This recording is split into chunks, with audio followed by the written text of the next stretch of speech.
नमस्कार दोस्तों, Punjab Kesari Navodaya times TV में आप सभी का स्वागत है। 12वीं के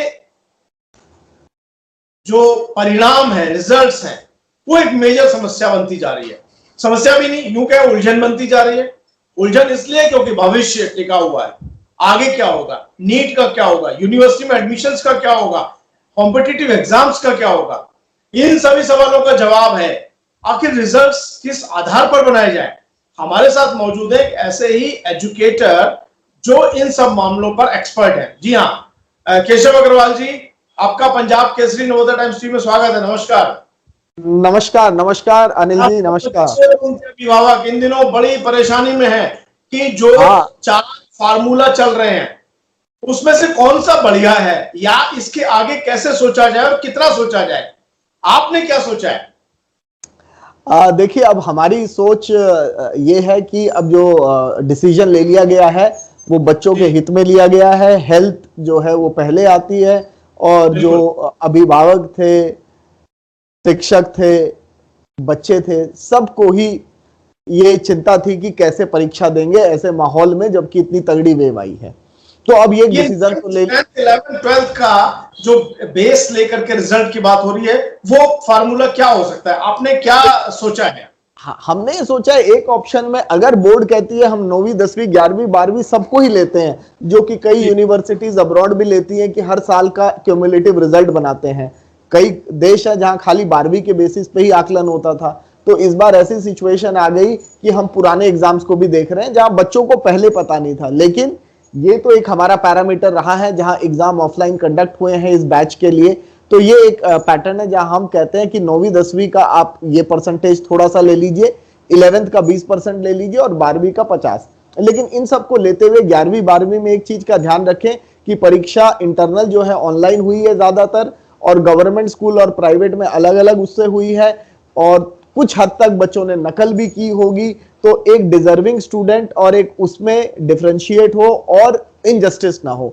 तो हमने आगे भी इस फॉर्मूले को चलाया है और कई चीजें इसमें दी हैं, आपको उसको हम बता देंगे। एक ऑप्शन ये है, एक ऑप्शन में हम बात कर रहे हैं कि 9वीं क्योंकि इंटरनल होता है बहुत ज्यादा, तो अब पहले ऑप्शन में आपने बात की है कि 9वीं के 10% वेटेज, 10th का 20% वेटेज और 11th की 20% वेटेज और 12th की 50% वेटेज ली जाए। दूसरा ऑप्शन क्या है? दूसरा विकल्प क्या है? दूसरा विकल्प यह है कि अगर हम 9वीं को छोड़ देते हैं, क्योंकि ये बहुत इनिशियल इंटरनल एग्जाम था, बच्चे कितना अच्छा कर पाए होंगे या नहीं, क्योंकि बोर्ड में हमेशा सीरियस होते हैं। तो 10th के मार्क्स तो एक बच्चे की अपनी प्रतिभा के हिसाब से है कि उसमें तो सीरियस होके दिया होगा। तो इसमें 20% ले लीजिए और 11th में जो भी लास्ट ईयर पढ़ाई की उसका 20% और 12th का आप 60% फिर ले लीजिए, क्योंकि 12th की वेटेज ऑब्वियसली ज्यादा है क्योंकि उसके आधार पे ही आगे एडमिशन होते हैं और बच्चा पढ़ाई भी बोर्ड में ज्यादा करता है। इसको लेके हम चल रहे हैं जी। उसको आपने 60% दिया। अगर हम बात करें, आपने बताया कि 3 सूत्र हैं, 3 विकल्प हैं। तीसरा विकल्प क्या है? तीसरा ब्रह्मास्त्र क्या है? तीसरा विकल्प जब हम आते हैं तो हम ये कहते हैं कि 11th और 12th में 30-70 कर दीजिए अगर आप 10th को हटाना चाह रहे हैं। कुछ बच्चों का ये है कि 10th में क्यों आप ले रहे हैं, क्योंकि वो एक बहुत बेसिक लेवल का पेपर होता है, कहीं भी 11th-12th से मैच ही नहीं करता है। जो असली पढ़ाई है वो 11th-12th की है, तो क्यों नहीं हमें 11th-12th पे ही आंकला जाए, क्योंकि 10th तो एक बेसिक है, उसकी मैथ्स और 11th की मैथ्स साइंस में बहुत फर्क है सब्जेक्टों में। और कई सब्जेक्ट बता दें कि जो एजुकेटर सोसाइटी है, केशव अग्रवाल उस सोसाइटी को लीड करते हैं, उसके प्रमुख हैं, और इस सोसाइटी ने एक सजेशन दिया है, सुझाव दिए हैं सरकार के सामने, आप सबके सामने, दर्शकों के सामने, और सबसे बड़ी जो अदालत है वो आपकी अदालत है। सभी पेरेंट्स को ये कहा है, पेरेंट्स जो है वो तय करें, बच्चे तय करें। आप इसको जरूर देखें और समझें और फिर बताएं। अब मैं चाहूंगा कि आप इसको थोड़ा विस्तार से बताएं केशव अग्रवाल जी, कैसे कॉमर्स को इससे जुड़ा जाए, कैसे साइंस में किया जाए, कैसे पीसीएम किया जाए, क्योंकि आगे एग्जाम्स जो है, कॉम्पिटिटिव एग्जाम्स है या यूनिवर्सिटी के एडमिशन है, उनमें कैसे इसको तय किया जा सकेगा। अब इसमें मैं आता हूं, क्योंकि अगर हम 11th में आते हैं तो स्ट्रीम बच्चा या तो आर्ट्स लेता है या कॉमर्स विद मैथ्स लेता है या सिंपल कॉमर्स विदाउट मैथ्स, या साइंस में पीसीएम या पीसीबी, ये कॉमन है। अब इनको लेने का आधार 10th का बोर्ड का मार्क्स और कुछ सब्जेक्ट्स होते हैं। तो अगर कोई बच्चा आर्ट्स ले रहा है तो अगर हम 9th 10th में वेटेज दें तो फिर हम इंग्लिश और सोशल साइंस को दें, क्योंकि इंग्लिश, सोशल साइंस में history, geography, arts related subject है। अगर उस बच्चे ने फर्दर उसी को ऑप्ट किया है तो उसका मूल्यांकन 9th-10th में इसके बेसिस पे होना चाहिए।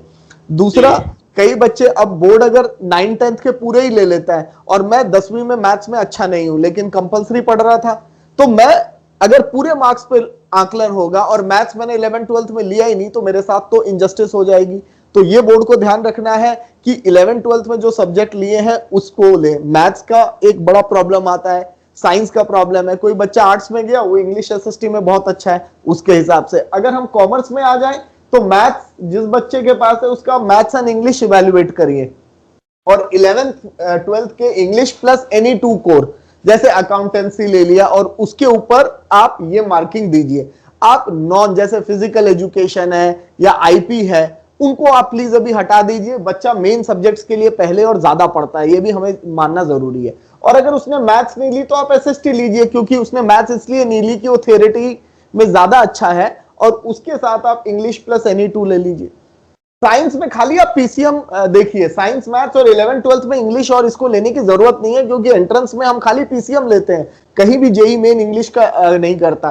तो पीसीएम और पीसीबी वालों को सिंपल पीसीबी पे ही दें। एक क्राइटेरिया जो हमने एक्स्ट्रा लगाया, आप देखेंगे viva attendance and extra curricular. ये हमने वाइवा क्या है? मैं देख पा रहा हूं, ये वाइवा क्या है? आपने इसको कैसे इवैल्यूएट किया है? अब हमने ये कहा कि जब भी प्रैक्टिकल होता है या प्रोजेक्ट होता है इन क्लासों में, 5 मिनट का टीचर एक इंटरैक्शन करता है, भाई तुमने जो बनाया उसकी नॉलेज क्या है। तो आज हम अगर ये बच्चे को नंबर दे दें बगैर देखे हुए और हमने इंटरैक्ट भी नहीं किया, तो हमें क्या पता कि उस बच्चे ने, अगर सपोज बोर्ड 12th को ज्यादा महत्व देता है, उसके नंबर जो आए और नॉलेज कितनी है वो हम नहीं बता सकते। बच्चा रेगुलर था या नहीं, एक्स्ट्रा करिकुलर था या नहीं, तो कुछ परसेंटेज उसका भी दे दीजिए। और 5 मिनट लगेंगे एक बच्चे को, तो 2 दिन में एक्सटर्नल एग्जामिनर सारे, इतनी फोर्स अभी सीबीएसई के पास, 2 दिन में स्कूल से ये करवा लें। और उसके बाद हम जो और सजेस्ट कर रहे हैं कि 5 मिनट करके स्कूल को भेजे या वो मार्क्स बोर्ड को भेज दे, ताकि क्या आपके दिमाग में वो तो नहीं आया जो बिहार में एक टॉपर बच्चा था जिसको लेकर के बड़ा विवाद हुआ था?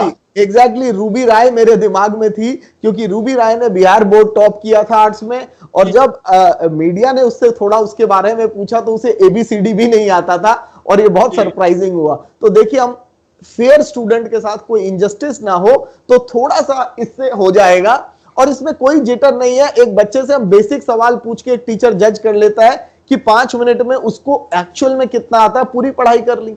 हम तो ये कह रहे हैं वो मार्क्स या तो स्कूल को भेजे या सीधा बोर्ड को भेज दे। तो फाइनल रिजल्ट कैसे बनेगा? स्कूल बोर्ड को सजेस्ट करेगा कि भाई हमारे हिसाब से ये बच्चा इतना नंबर लाता है, और ये एग्जामिनर भी बोर्ड को देगा, दोनों कोरोबरेट होने चाहिए। बाहर की यूनिवर्सिटी में भी जब एडमिशन होता है, स्कूल रिकमेंडेशन लिया जाता है। क्यों लिया जाता है? ताकि उन्होंने पूरे साल पढ़ाया है तो मैच भी हो चीजें आपके।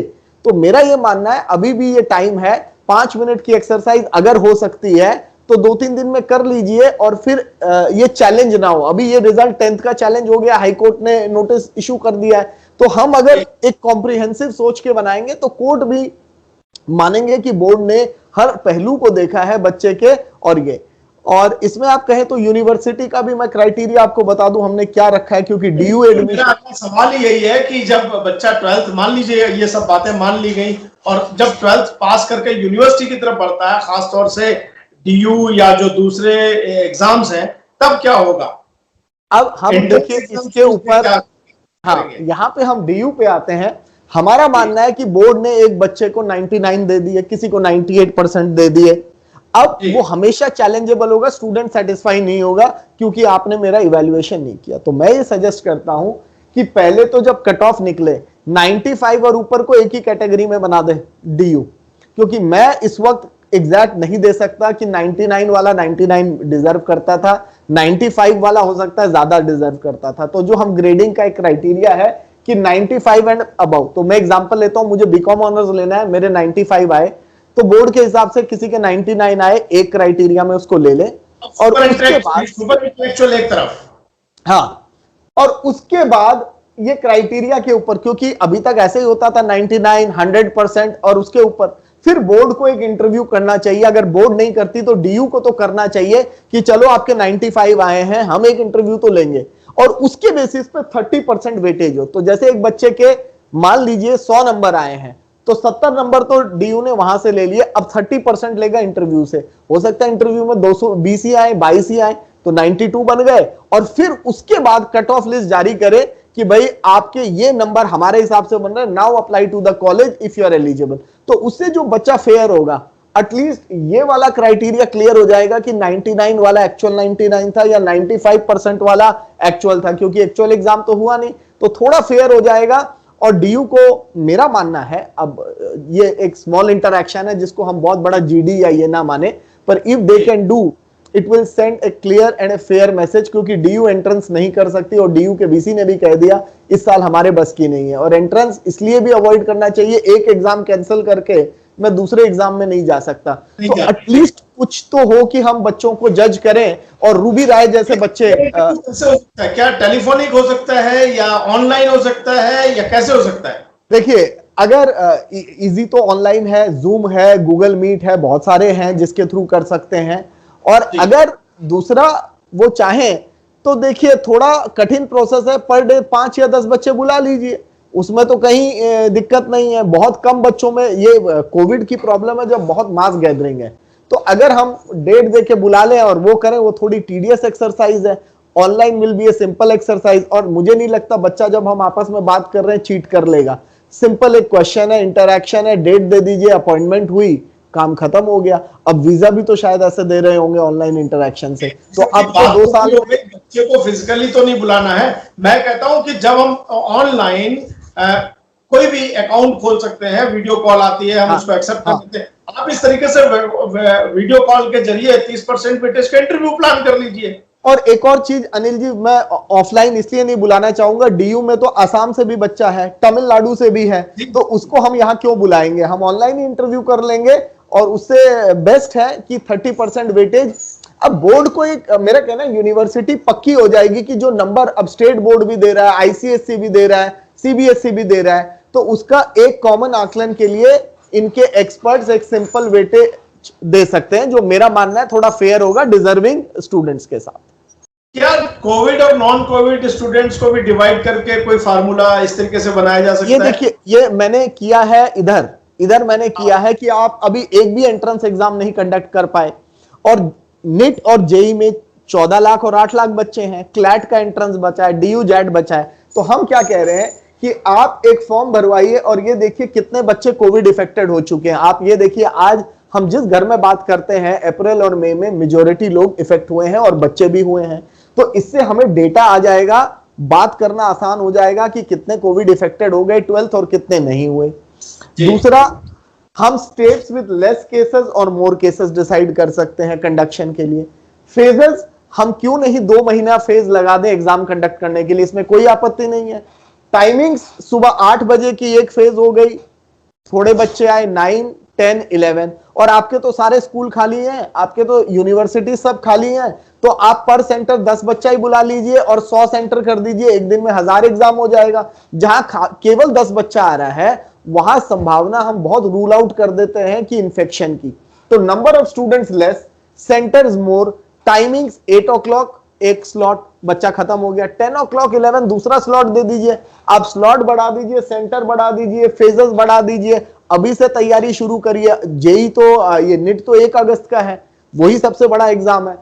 ये अगर आज एक्सरसाइज नीट और जेई की नहीं, मैं नीट जेई की करके, क्योंकि बाकियों में तो अब क्लैट है, वहां 70,000 बच्चे हैं, डीयू जेट है 60,000 है, कहीं 40,000 है, तो उनको कंडक्ट करना तो इनके लिए समस्या होनी नहीं चाहिए।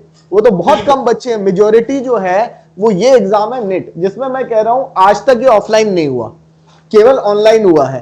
तो अब आप क्या कर सकते हो, फेजेस में कराइए, अगर ऑनलाइन करा सकते हैं, आज तक हुआ नहीं है। States with less cases, more cases, और ये क्राइटेरिया लगाइए। अगर आपको दूसरा ऑप्शन मैं दे रहा हूं, बच्चों से रजिस्ट्रेशन मांगिए कि कौन ऑफलाइन देना चाहता है, कौन ऑनलाइन देना चाहता है। ये भी 12th के रिजल्ट्स में भी ऑर्डर में ये साफ है कि अगर आप फिर भी चाहते हैं एग्जाम देना, तो जब हालात सामान्य हो तो आप दे सकते हैं।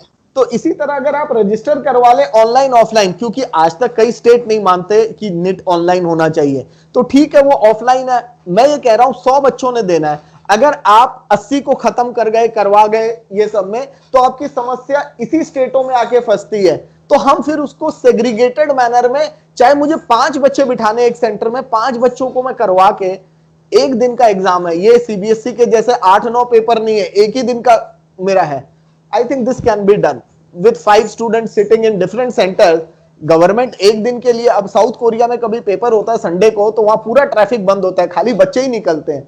तो भाई आप ऐसा कुछ कर दीजिए सोच के कि हम एक्यूमुलेशन हटाएं, ताकि प्रोबेबिलिटी ऑफ कोविड खत्म करें। और डॉक्टर्स और ये भी इसको सजेस्ट कर सकते हैं। और एक परीक्षा बच जाती है, जेई मेन। अगर आप इसको देखें, 2 फेज हो गए, 2 बचते हैं, 2 हो गए, 2 बचते हैं, ये तो ऑनलाइन ही है। तो इसको तो लेस कोविड मोर कोविड। और नंबर ऑफ अटेम्प्ट अब 2 मत करिए, एक ही में खत्म कर दीजिए। जरूरी नहीं है मुझे चौथा देना है, तीसरा इसलिए जरूरी है, कई बच्चे वो कहेंगे हमने दोनों ही नहीं दिए तो हमें देना है, तो इसको 2 के जगह 1 अटेम्प्ट कर दें। तो मेरे को लगता है कि हम 3 महीनों में ये सारी परीक्षाएं करा पाएंगे। और मेरे लिए मेन है ये 2, बाकी एग्जाम्स तो बहुत कम है इनके आगे, तो हम करा पाएंगे, अगर मेरे को ये पर्सनली लगता है। ये आपके सुझाव तो बहुत ही यहाँ पर देखने सुनने में तो बड़े अच्छे लग रहे हैं। मुझे लगता है कि अब नीति निर्धारकों को, जो प्लानिंग में बैठे हुए लोग हैं, उनकी चुनौतियां भी होंगी। और उनकी चुनौतियों के बीच में अगर वो इन सुझावों को इनकॉर्पोरेट करते हैं, सुनते हैं, समझते हैं, तो मुझे लगता है जमीनी हालात पर बेहतर तरीके से परिणाम आ सकते हैं। केशव अग्रवाल जी, आपको क्या लगता है, अगर मैं 3 लाइनों में कहूं कि 3 जो ऑप्शन है उनको सटीक तरीके से एक बार फिर से आप कह दें। पहला, वाइवा करा लिया जाए। हाँ। दूसरा, यूनिवर्सिटी एग्जाम्स और उसमें भी एक वेटेज इंटरव्यू हो जाए एकदम। और तीसरा, नीट और जेई के लिए ऑनलाइन ऑफलाइन के ऑप्शन मांगकर उस पर काम किया जाए। जेई मेन तो ऑनलाइन ही है, उसमें तो हमें ऑफलाइन करना ही नहीं है। सारी प्रॉब्लम नीट एग्जाम है जहां 14 लाख बच्चे बैठेंगे, क्योंकि जेई मेन भी 8 लाख, ये 2 ही एग्जाम मेजर प्रॉब्लम है। बाकी जहां 70,000, 80,000, 40,000, 30,000 बच्चे बैठ रहे हैं, इनको तो 1 by 1, देखिए मेरा कहना है, मेरे को 10 काम करने हैं, पहले वो छोटे 8 काम तो निपटाओ जो इजीली हो सकते हैं, फिर हम मेजर में आएंगे, उसको भी तोड़ तोड़ के। अगर हम इसको बहुत स्मॉल पीसेस में चलेंगे तो 2-2.5 महीने में हम कर लेंगे। लेकिन अगर मैं 1 अगस्त को नीट करना है और तब जाके सोचूंगा, फिर कोर्ट जाएंगे, तो ऐसा मौका ही क्यों दे। अगर थोड़ा सा ब्रेनस्टॉर्मिंग कर लें, और गूगल फॉर्म बच्चों से भी भरवाना चाहिए, मेरा मानना है, जो देने वाले हैं वो लोग क्या सोचते हैं। क्योंकि आज हमारे पास 14 लाख नीट वाले बच्चे हैं, मेरे पास कोई कॉन्क्रीट डेटा नहीं है कि जो देने वाला है वो क्या सोच रहा है। एक सजेशन प्रेजेंट करके, हालात बदल गए हैं, there is no harm, government can not do anything about this, government did not expect, neither we expected. तो अब ऐसा आ गया, तो वो भी तो हमारा पार्ट है, उनको भी तो पूछ लो, हम उन पे थोप क्यों रहे हैं। अगर आ जाए और उसके बेसिस पे, देखिए स्टैटिस्टिक्स बहुत बढ़िया, जब डेटा आ जाता है हमको करना बहुत आसान होता है। और अगर सरकार इस पे विचार करे, सीबीएसई करे, और आज की डेट में गूगल फॉर्म भरवाना, डाटा लाना 1 दिन का काम है, इट्स सो फास्ट, ईमेल से कम्युनिकेट हो जाएगा।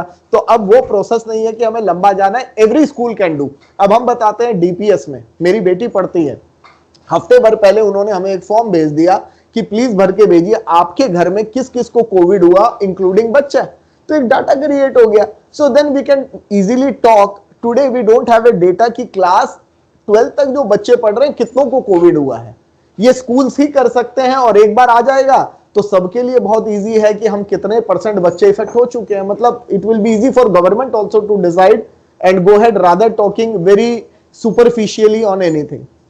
और बिल्कुल आपने सोचा है, आप सक्षम हैं, आप, मुझे लगता है आप इस तरह की चुनौतियों को शायद स्वीकार करके इस पे काम भी कर सकते हैं। केशव अग्रवाल जी, मुझे लगता है कि हम अब जो है 12वीं का रिजल्ट बेहतर हो ऐसा आना चाहिए। ये एक सुझाव, एक प्रस्ताव, 3 विकल्प, मजबूत विकल्प जो सरकार के सामने पहले से विकल्प, उनमें से ये और आ चुके हैं। एक और चीज अनिल जी, अगले साल का भी जैसे आज ही शुरू कर दीजिए तैयारी। अब अगले साल भी ये समस्या आएगी, 1 साल और मिनिमम रहेगी, तो अभी से थोड़ी क्राइटेरिया बना दे तो बाद में इवैल्यूएशन इजी हो जाएगा, अगर उसके ऊपर भी साथ साथ कर लें। मुझे लगता है जो स्वाभिमानी बच्चे, उनके भीतर ये स्वाभिमान भी जगह रहेगा कि मैंने परीक्षा दी है, मैं खैरात में पास नहीं हुआ, तो दोस्तों खैरात में पास नहीं होना है, स्वाभिमान के साथ पास होना है। हम वाइवा भी क्लियर करेंगे और इंटरव्यू भी क्लियर करेंगे। केशव अग्रवाल जी, आप हमारे साथ जुड़े, आपका बहुत बहुत धन्यवाद। Thank you. धन्यवाद, नमस्कार।